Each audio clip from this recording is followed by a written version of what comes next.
En el nombre del Padre, y del Hijo, y del Espíritu Santo. Amén. Buenas y santas, queridos amigos de la tele, nuevamente juntos con nuestros temas de fe católica. Y hoy con el último tema de la celebración del misterio cristiano, de la segunda parte del Catecismo de la Iglesia Católica. Hemos desarrollado estos contenidos durante 20 programas y hagamos un poco de repaso. En la primera sección del Catecismo dice el capítulo primero, el misterio pascual en el tiempo de la Iglesia, y hablamos de la liturgia como obra de la Santísima Trinidad. Hablamos del misterio pascual en los sacramentos de la Iglesia. En el capítulo segundo, la celebración sacramental del misterio pascual. Hablamos de la liturgia en la Iglesia, cómo celebramos, de la diversidad litúrgica, muchos ritos diferentes en una unidad de misterio. Y luego pasamos a la segunda sección en la que vimos los 7 sacramentos de la Iglesia. Comenzamos con los sacramentos de iniciación y vimos el bautismo, la confirmación, el sacramento de la Eucaristía. Luego pasamos a los sacramentos de curación y vimos el sacramento de la penitencia y de la unción de los enfermos. Y terminamos con los sacramentos al servicio de la comunidad, con el sacramento del orden y el sacramento del matrimonio. Bueno, el último capítulo de esta segunda parte del Catecismo se denomina Otras celebraciones litúrgicas, que es lo que vamos a ver hoy. Veremos los sacramentales y veremos las exequias cristianas. Entonces comencemos, ¿no? ¿Qué son los sacramentales? Los sacramentales, dice el Catecismo, son signos sagrados, que imitando a los sacramentos, imitando porque no son lo mismo que los sacramentos, imitando a los sacramentos, tienen efectos espirituales por la intercesión de la Iglesia. Para que vayan haciéndose una idea, cuando hablamos de sacramental, con un ejemplo lo van a tener muy claro. Los clásicos o típicos sacramentales son las bendiciones, ¿no? Se bendicen los objetos, se bendicen las personas, no son los únicos, ya veremos, el agua bendita es un sacramental, ¿no? Estos sacramentales entonces nos ayudan, nos disponen para recibir la gracia. Recordemos que los sacramentos son signos sensibles y eficaces de la gracia instituidos por Jesucristo para santificarnos. Son canales o vías de la gracia. En cambio, los sacramentales nos disponen, nos inclinan, nos ayudan también a santificar las diversas circunstancias de la vida. Por ejemplo, algunas características de los sacramentales. Los sacramentos han sido instituidos por Jesucristo, los sacramentos. Los sacramentales han sido instituidos por la Iglesia para la santificación de ciertos ministerios eclesiales, para la santificación de ciertos estados de vida, para la santificación de circunstancias de la vida cristiana y del uso de cosas útiles para el hombre.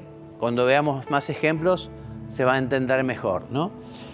Y los ritos o las ceremonias de los sacramentales comprende siempre una oración, con frecuencia acompañada de un signo, como la imposición de la mano, por ejemplo, ¿no? Y también la aspersión del agua bendita. Los sacramentales proceden del sacerdocio bautismal, y esto es muy lindo lo que dice el Catecismo, ¿no? Porque todo bautizado es llamado a ser una bendición para los demás, ¿no? Y todo bautizado está llamado a bendecir. Bendecir es decir bien. La bendición justamente es desear el bien. Uno cuando bendice o pide la bendición, por un lado lo reconoce a Dios como Padre, como nuestro Creador. Le pedimos justamente cuidado, protección. Y obviamente, si uno a su Padre Dios le está pidiendo que lo bendiga y lo proteja, uno como buen hijo de tan buen padre tiene que comportarse, digamos, a ese mismo nivel. Sería realmente algo muy poco lógico, ¿no? Que uno le pida a Dios la bendición y después que nos lo obedezca, que no cumpla los mandamientos, que se porte mal, ¿no? Por eso yo también cada vez que voy a bendecir una casa, que es algo que hago con bastante frecuencia, ¿no? Cuando voy a bendecir una casa siempre les digo, bueno, estamos pidiendo a Dios la protección, el cuidado, pero también nosotros como buenos hijos vamos a corresponder a Dios, por esa bondad que le pedimos a Él, por ese favor que le pedimos a Él, por ese cuidado que le pedimos a Él, ¿no? Los laicos también pueden bendecir, ciertas bendiciones pueden hacer los laicos. De hecho, en el Bendicional, un libro muy lindo que tenemos el sacerdote, que hay muchísimas bendiciones, ¿no?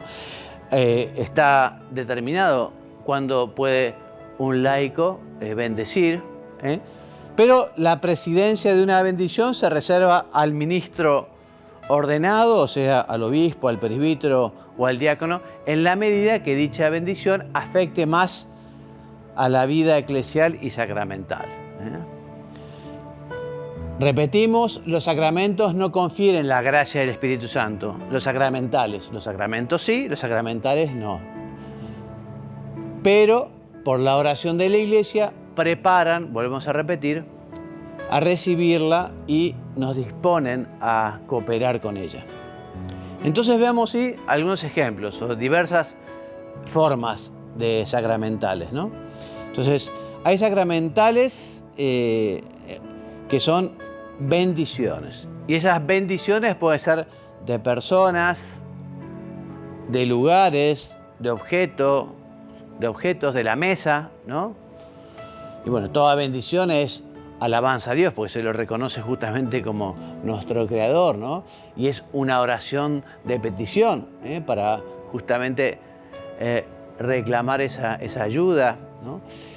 La Iglesia da la bendición invocando el nombre de Jesús y haciendo habitualmente la señal de la cruz, ¿no? Que Dios te bendiga y te haga muy santo. Los padres bendicen a sus hijos, los sacerdotes siempre, muchas veces cuando nos encontramos con las personas, Padre nos dé la bendición. ¿Qué significa dar la bendición? Y significa justamente desear lo mejor para él, que Dios esté con esa persona, que Dios proteja a esa persona, que Dios le mejore, digamos, el alma o sus disposiciones para recibir las gracias de Dios.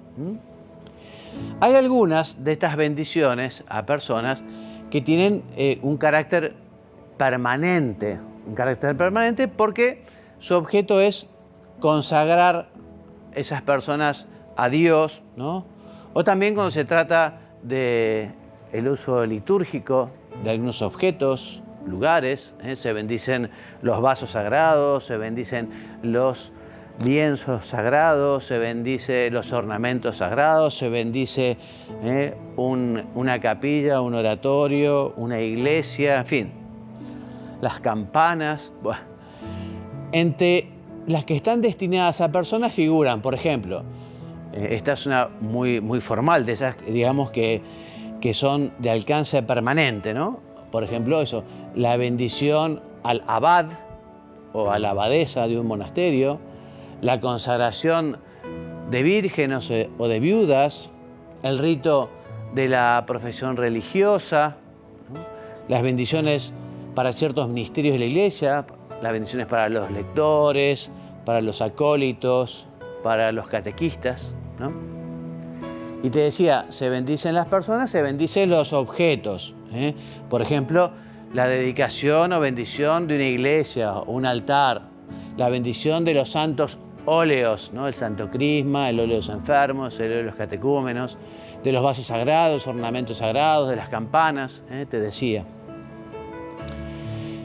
Y en el exorcismo, la Iglesia pide públicamente y con autoridad, porque lo hace en nombre de Jesucristo, pide justamente que una persona o un objeto sea protegido contra las acechanzas del maligno y sustraídas a su dominio, ¿no? O sea, quizá el exorcismo es una cosa más seria que una bendición, ¿no? Jesús la practicó, de hecho justamente muchos endemoniados fueron expulsados por Jesucristo de personas que atormentaban, ¿no? Bueno, y la Iglesia justamente recibe ese poder de Jesucristo, ¿no? Hay una forma simple de exorcismo que tiene lugar en el bautismo, ¿no? Pero existe un exorcismo solemne. Este exorcismo solemne solo puede ser practicado por un sacerdote y además con un permiso especial del obispo. En las diócesis es recomendable que exista un exorcista, uno o más, que suelen ser sacerdotes muy santos, que suelen ser piadosos, que suelen tener cierta experiencia, mayores, porque, en fin, los exorcismos son una cosa impresionante cuando realmente se trata de un exorcismo, ¿no? Y el exorcista tiene que seguir además prudentemente las reglas que existen, las reglas que puso la Iglesia, el rito de exorcista. Por eso el exorcismo intenta expulsar a los demonios o liberar del dominio demoníaco gracias a la autoridad espiritual que Jesús ha confiado a su Iglesia. Y esto es muy distinto al caso de las enfermedades, sobre todo psíquicas, ¿no? Por eso justamente es muy importante asegurarse antes de celebrar el exorcismo de que se trata de una presencia maligna y no de una enfermedad, porque muchas veces sucede esto, ¿no? Que alguien que tiene algún trastorno mental, ¿no? Y se cree endemoniado, ¿no? Y en realidad tiene un problema de una enfermedad, ¿no? Son cosas diferentes. Bueno, vamos a ir al corte antes de hablar de la religiosidad popular. Luego hablaremos justamente de las exequias y vamos a aprovechar las enseñanzas de Monseñor Munilla, que nos habla justamente de los sacramentales. Adelante. Número 351 del compendio del Catecismo de la Iglesia Católica. ¿Qué son los sacramentales? Bueno, estamos concluyendo la parte del Catecismo referida a los sacramentos y en estos últimos 6 puntos los va a dedicar a los sacramentales. La primera pregunta, la 351, es ¿qué son los sacramentales? Y la respuesta es: los sacramentales son signos sagrados instituidos por la Iglesia, por medio de los cuales se santifican algunas circunstancias de la vida. Comprenden siempre una oración acompañada de la señal de la cruz o de otros signos. Entre los sacramentales ocupan un lugar importante las bendiciones, que son una alabanza a Dios y una oración para obtener sus dones, la consagración de personas y la dedicación de cosas al culto de Dios. Para explicar qué son los sacramentales, ayuda mucho entender que hay una diferencia entre sacramentos y sacramentales. Los sacramentos están instituidos por Cristo y los sacramentales por la Iglesia. Dado que los sacramentos están instituidos por Cristo, son 7 y no la Iglesia no puede añadir ni quitar a esos 7 sacramentos, ¿no? Sin embargo, los sacramentales, como han sido instituidos por la Iglesia, pues podrá haber nuevos sacramentales en el futuro o sacramentales anteriores podrán pues, caer en el desuso, ¿no? Esa es una diferencia sustancial. Sacramentos instituidos por Cristo y sacramentales por la Iglesia. Son signos sagrados, son signos sagrados.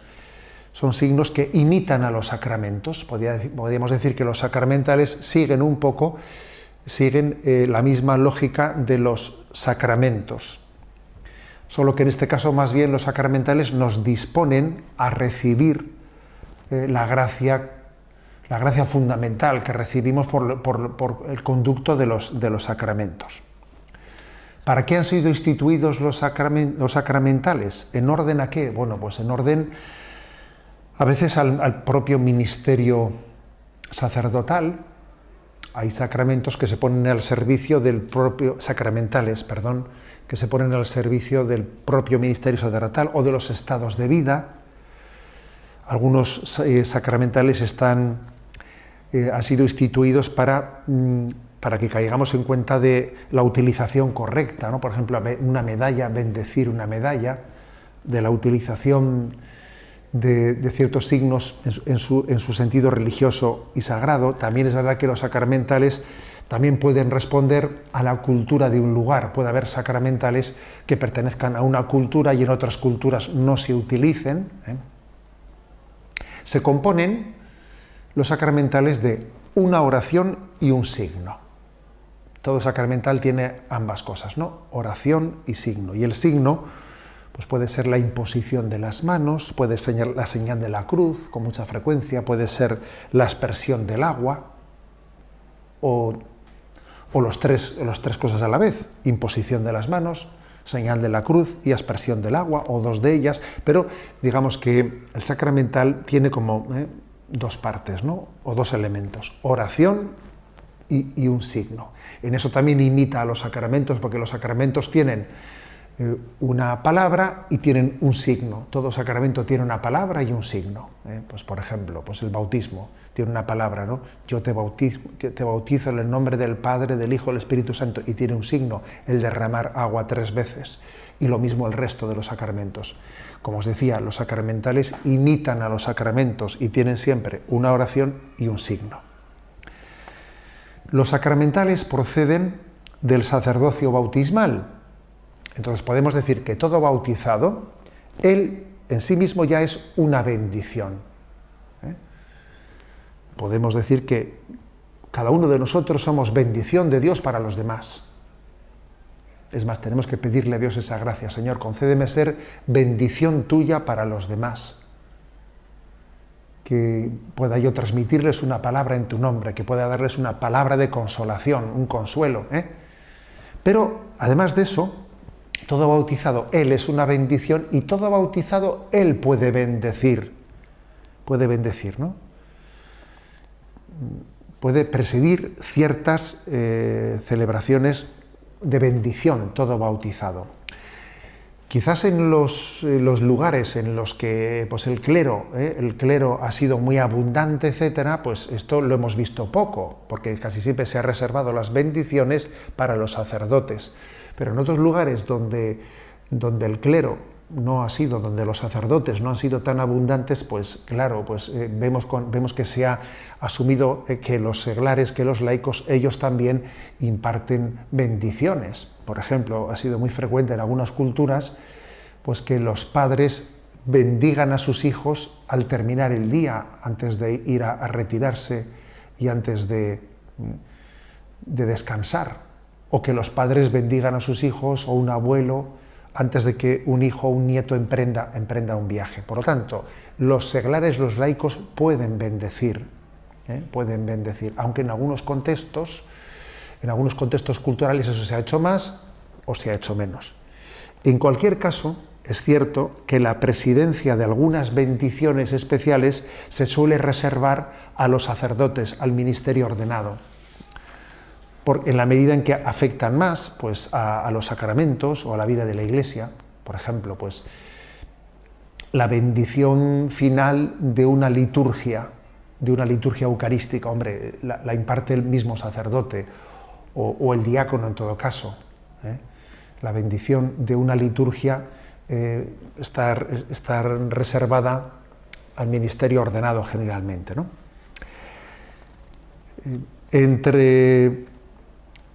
Entre las diversas, son muchas las bendiciones, ¿no? Y además quiero que sepáis que existe, las distintas conferencias episcopales suelen tener publicado pues, un libro que se llama un bendicional, ¿no? En este bendicional que tengo en mis manos, pues podríamos ver que existen bendiciones para todo tipo de circunstancias. Bendición, estoy viendo ahora mismo en la construcción una actividad, bendición para las embarazadas, hay bendición para todo tipo de circunstancias, de elementos, bendiciones para tiempos litúrgicos. Este se llama el bendicional, dirigido a personas y a objetos también, ¿no? Bien, las bendiciones, que son el principal tipo de sacramental, porque digamos que entre los sacramentales el más frecuente es el de la bendición. Las bendiciones tienen como dos dimensiones: la alabanza a Dios y recibir de Dios sus dones. Por ejemplo, decimos: Señor, te alabo te bendecimos por estos alimentos que nos das. Y también le decimos, Señor, bendice estos alimentos que recibimos de tu mano generosa. Le alabamos, es una dimensión ascendente y también una dimensión descendente. Te pedimos que bendigas estos dones.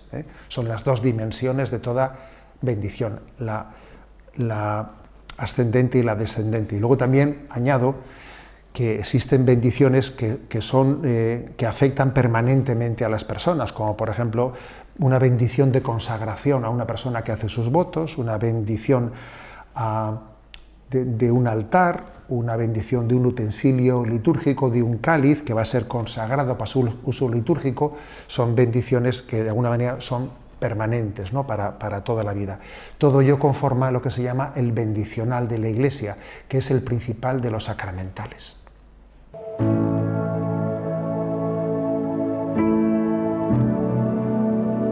Volvemos entonces al tema de la religiosidad popular, y ejemplos de expresiones de piedad de la religiosidad popular en torno a la vida sacramental son los siguientes: la veneración de las reliquias, las visitas a los santuarios, o sea, es parte de la religión, ¿no?, popular, de la piedad popular, las peregrinaciones, ¿no? Aquí se peregrina el 8 de diciembre y durante todo el mes de diciembre, y muchísimos santuarios, ¿no? La religiosidad popular justamente lleva a caminar, a transitar, a ir a visitar, ¿no? Bueno, las procesiones con el Santísimo, el rezo del Vía Crucis, las danzas religiosas, el rosario, las medallas, las estampas, digamos, todos ellos son expresiones de piedad popular, que lo que hacen es prolongar la vida litúrgica de la Iglesia, pero no sustituyen la liturgia. La liturgia es más importante que la piedad popular, podríamos decir, y además la piedad popular tiene que estar alineada a la teología litúrgica, ¿no? Por eso estos ejercicios se organizan teniendo en cuenta los tiempos litúrgicos, ¿no? Por ejemplo, no sé, sería absolutamente ridículo que el Viernes Santo, que se celebra la pasión y muerte de nuestro Señor, no sé, se realice algún acto, digamos, de piedad popular que no tiene nada que ver con la fiesta, ¿no? Evidentemente siempre se prioriza el domingo, las fiestas litúrgicas, ¿no? Por eso decimos que, en cierto modo, la piedad popular, estas manifestaciones de la piedad popular, derivan de la liturgia y deben conducir a ella. Por eso se necesita un discernimiento pastoral para sostener y apoyar la religiosidad popular. No sé, por ejemplo, a veces se empieza a tener como devoción a alguien que no es santo, no sé, en la Argentina la difunta Correa, aquí Pablito, camino a Cacupé, no sé, entonces quizá algunas como devociones o piedades, pero que efectivamente salen un poco de los carriles de la liturgia. Entonces por eso se necesita un discernimiento pastoral para sostener y apoyar la religiosidad popular y, llegado el caso, purificarla o rectificar el sentido religioso que subyace en estas devociones, ¿no? Por eso su ejercicio está sometido siempre al cuidado y al juicio de los obispos y también a las normas generales de la Iglesia. Bueno, pasamos al segundo gran tema, que son las exequias cristianas, ¿no? Vamos a hablar justamente del paso. Recordemos que todos somos peregrinos, no tenemos morada permanente, estamos de paso, viviremos más o menos, pero seguramente menos de 120 años o 110 años, ¿no? O sea, es bueno recordar que efectivamente este tiempo es de prueba y que justamente en este tiempo el Señor nos invita a dar fruto porque quiere que compartamos con Él la vida eterna, ¿no? Y desde siempre en la Iglesia, incluso antes de que existiera la Iglesia, desde siempre se reza por los fieles difuntos, o sea, por aquellos que tienen que ir al cielo, que quizás se están purificando, porque justamente los que se han condenado no necesitan oraciones por ellos. Los que están salvados en el cielo tampoco se necesitan oraciones por ellos. Pero en cambio aquellos que están purgando sus pecados, porque murieron en gracia de Dios, pero tienen algunas cosas que limpiar, entonces siempre, digamos, en la historia, digamos, de la humanidad se ha rezado por ellos. Por ejemplo, en el Antiguo Testamento tenemos testimonios, ¿no? En el libro de los Macabeos, ¿no? Los Macabeos. En la Iglesia, desde el principio, se reza por los fieles difuntos, especialmente en la misa, ¿no? Entonces, por eso, digamos que es un paso de la vida con minúscula a la vida con mayúscula. Es el paso a la vida eterna. Es justamente ir a encontrarse con nuestro Señor. La muerte es justamente la separación del alma y del cuerpo. Cuando el cuerpo está anciano, cuando el cuerpo está enfermo, cuando el cuerpo ya no puede sostener alma, se separa, ¿no? Y allí se presenta a Dios. Después va a haber una resurrección final. Se van a unir las almas a los cuerpos, ¿no? Pero mientras tanto, justamente el alma allí va a ser juzgada, va a ir un primer juicio que se llama juicio particular, que se verá un poco cómo ha vivido.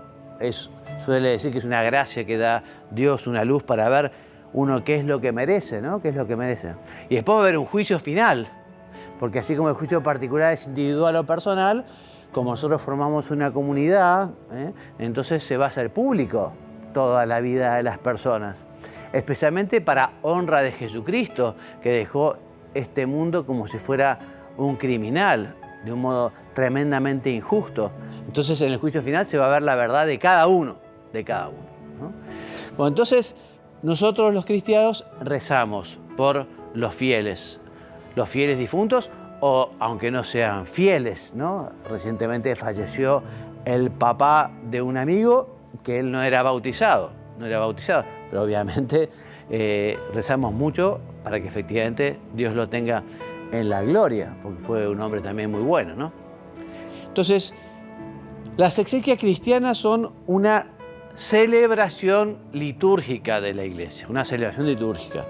Y los ritos de las exegias expresan el carácter pascual de la muerte, en el sentido del encuentro con Cristo, ¿no?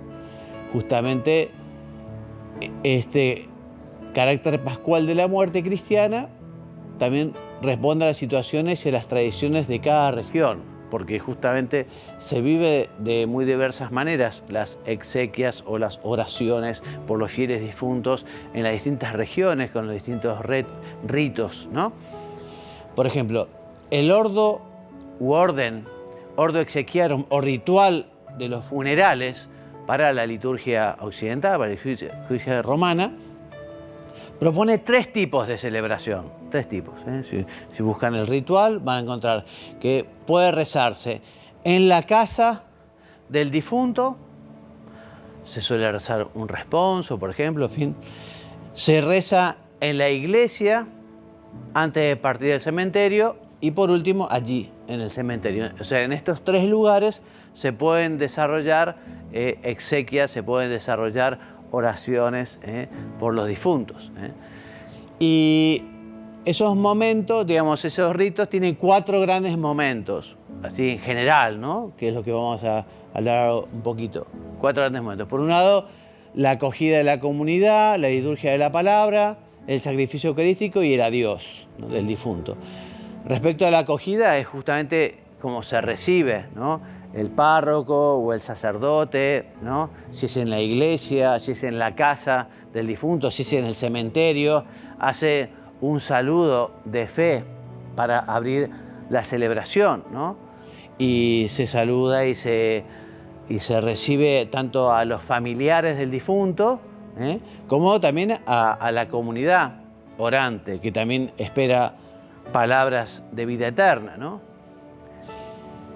Evidentemente, la muerte o el aniversario de fallecimiento de una persona, de un ser querido, invita, ¿no? A meditar la verdadera fe sobre Cristo resucitado, ¿no? Y además el sacerdote habitualmente, digamos, además de rezar por ese persona fallecida también justamente invita a los fieles, a los parientes, a los amigos, a que ellos también recen por aquella persona y también hacer un poco de examen de conciencia, ¿no? Porque cuando la muerte pega cerca, ¿no? Uno dice, bueno, ¿no? Yo también me voy a morir, yo también estoy de paso. ¿Y qué pasaría si Dios me llama ahora, en este momento, a su presencia, ¿no? Entonces, bueno, aprovechar justamente ese momento para invitar a todos a meditar sobre este tema que es fundamental, esencial, hablar de las postrimerías, de lo que viene a los postres, de lo que viene el más allá, hablar del cielo, del infierno, del purgatorio, del juicio, ¿no? Entonces, no porque se trate de asustar a la gente, ni mucho menos, sino porque es una realidad que todos nos vamos a morir, ¿eh? Nos guste o no nos guste, ¿no? Entonces, más vale. El padre Jorge Loring, en su libro Para Salvarte, dice que nadie se sorprendería que en un camino de montaña, barranca abajo y después de una curva haya un puente roto. A nadie le llamaría la atención que en algunos kilómetros antes se ponga un cartel: atención, a 1000 metros puente roto, atención, a 500 metros puente roto, atención a...